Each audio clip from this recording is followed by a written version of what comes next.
Shabbat Shalom, my friends. Welcome to our weekly Torah conversation. Well, it's over. Thursday, just 2 days ago, was the shortest day and the longest night of the year, the winter solstice. Astrologers pointed out that December 21st, 2017 was an unusually unlucky day because the Sun and Saturn lined up for the very first time since 1664. That's a scary thought, I guess. All in all, Thursday was just a great day to sleep in. From Stonehenge to Santa Monica, we were sternly warned not to start anything new on the 21st. Bad karma was everywhere, but all of that is now past. Day by day, the amount of light that we will encounter is going to increase. Spring is on its way, not quickly, but it's on its way. And better than that, Shabbos is here. Right now, a time to rest, a time to relax, and to think about those timeless stories and messages that emerge out of our most sacred text. Okay, so let's get into it. We are doing a Vayigash, Genesis 44:1. The moment of confrontation is at hand, a moment that had been in the works since Jacob sent his sons down to Egypt at the time of a devastating famine in Canaan. They were to try to purchase food from the person who was in charge of all of Egypt's grain reserves. His name was Tzafnat Paneach, the one who reveals secrets, the dream interpreter, but who, as all careful readers know, was actually Joseph. Joseph, the bratty, spoiled, arrogant, self-absorbed, narcissistic, dreamy, second youngest son of Jacob, who had been sold into slavery so many years ago by his own, very own, loving brothers. Joseph had recognized his brothers when they first had come to Egypt and supplicated before him, begging for food, but they had failed to recognize him. We could play the metaphor game and say that the brothers never really knew how to see Joseph. They didn't perceive who he was at all. And that Joseph had experience enough to know just who those brothers of his were. But let's stick with the text right now. I don't really know what the phrase "what comes around goes around" actually means. Probably a riff on "as you sow, so shall you reap." In any event, the opportunity for revenge, for retribution is at hand. It is payback time. So Joseph toyed with his brothers the way perhaps a cat would toy with a wounded bird.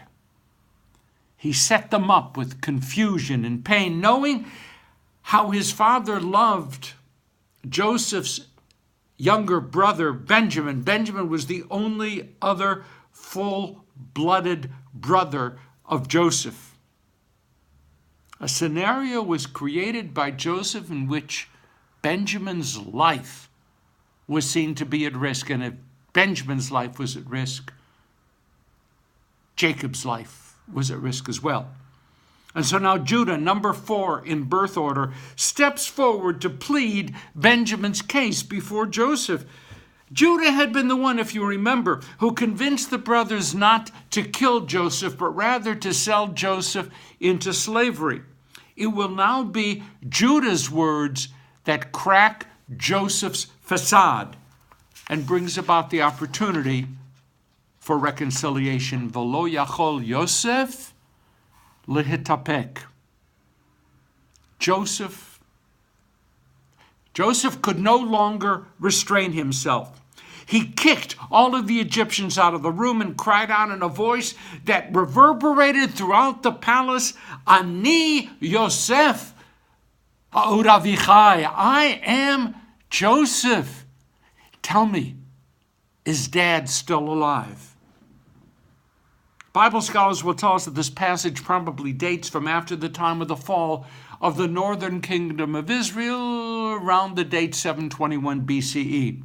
The southern kingdom, the kingdom of Judah, Judea, is now ascendant. and thus the role of Judah, the eponymous founder of the kingdom of Judea, had to be uplifted and celebrated as kind of a backstory to what was happening out in the real world.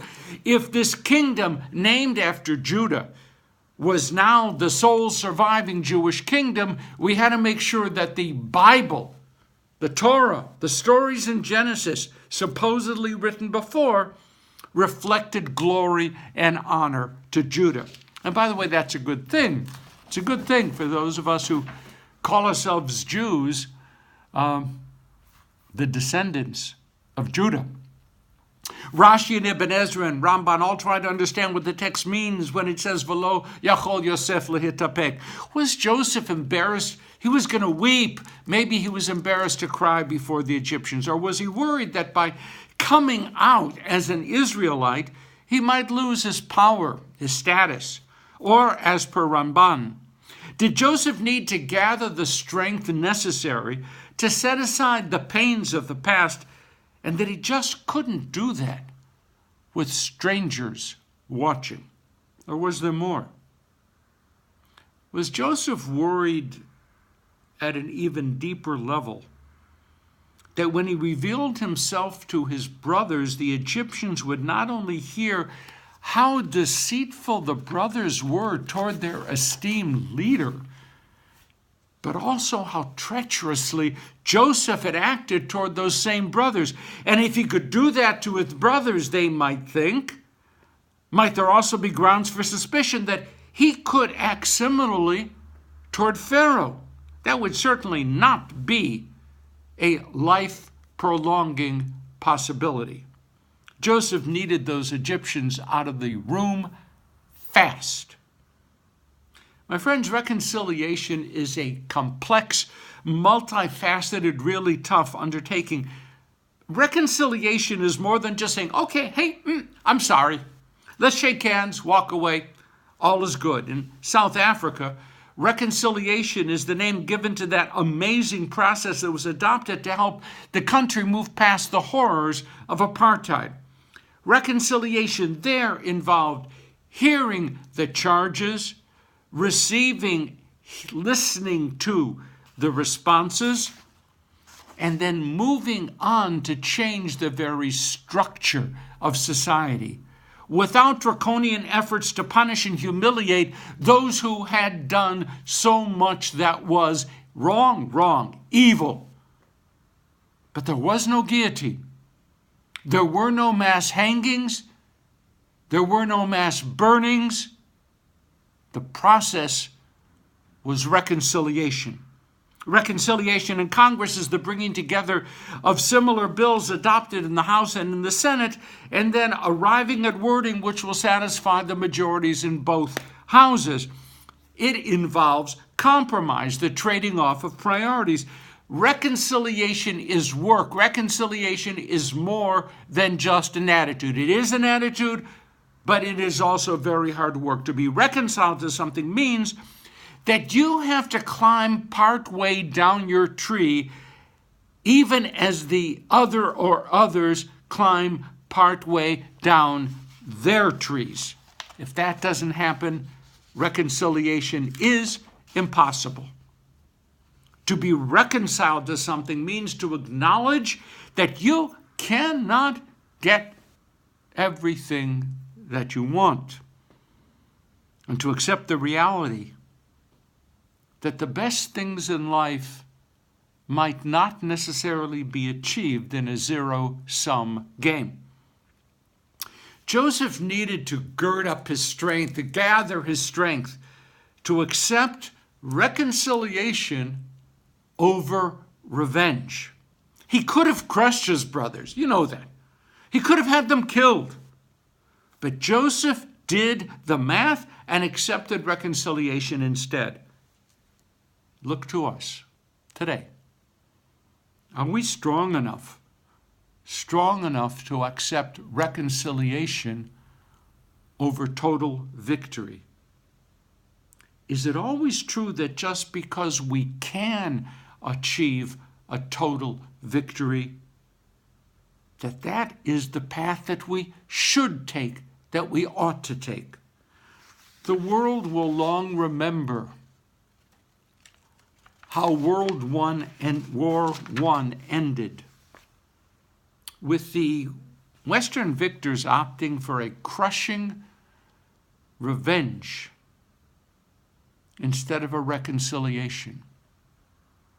Who knows?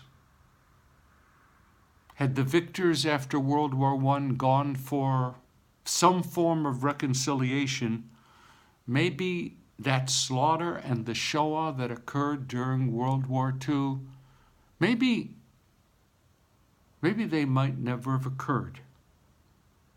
Maybe there just isn't anything that we would ever call perfect justice. I wish that it were so. I don't think there is. Maybe only Don Quixote could expect that by tilting at windmills, something great and glorious can be achieved. Maybe revenge is sweet. Great phrase, revenge is sweet. But how long does it take for that sweetness to turn bitter in the real world?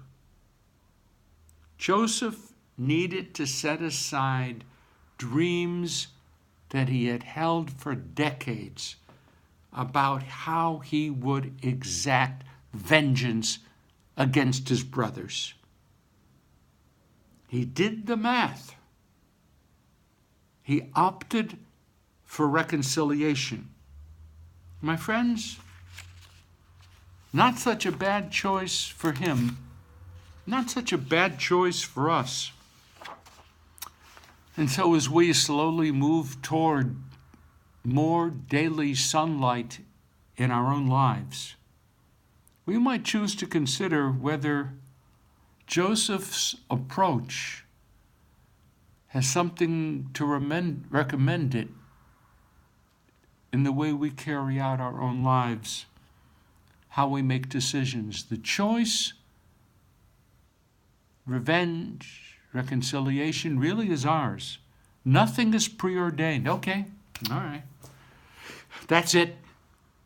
Have a wonderful Shabbat, a light-filled Shabbat, and a terrific week to come.